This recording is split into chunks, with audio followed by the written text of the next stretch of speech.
எது மாதிரி அமைப்புகள் நமக்கு இம்மீடியட்டாக ஷார்ட் டேர்ம் லாங் டேர்மில் இருக்குதுங்கிறதெல்லாம் நம்ம துல்லியமாக பார்த்து கொண்டிருக்கிறோம்.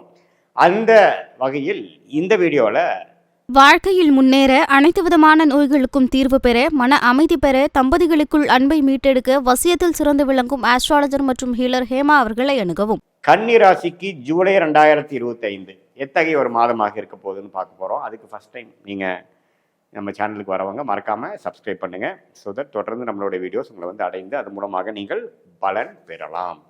இப்போ பார்த்தீங்கன்னா கன்னி ராசிக்கு 2025 ஜூலை மாதம் எப்படி பிறக்கப் போகிறது, எத்தகைய ஒரு மாதமாக இருக்க போகிறது என்று பார்க்கும் பொழுது, ஜூலை மாதம் பிறக்கிறப்பே 3 மிகப்பெரிய பயிற்சி, இந்த ஆண்டின் பயிற்சிகள் வந்து ஆண்டு கிரகத்தின் பயிற்சிகள் முடிந்து விட்டதுங்கிறது நம்ம தெரிஞ்சுக்கணும், ஞாபகப்படுத்திக்கணும்.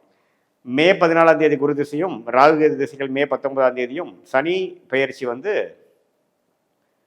மார்ச் 29ஆம் தேதியே முடிந்து கடந்த 2 மாதம் 3 மாதத்திலேயே சில பயிற்சிகள் நடந்து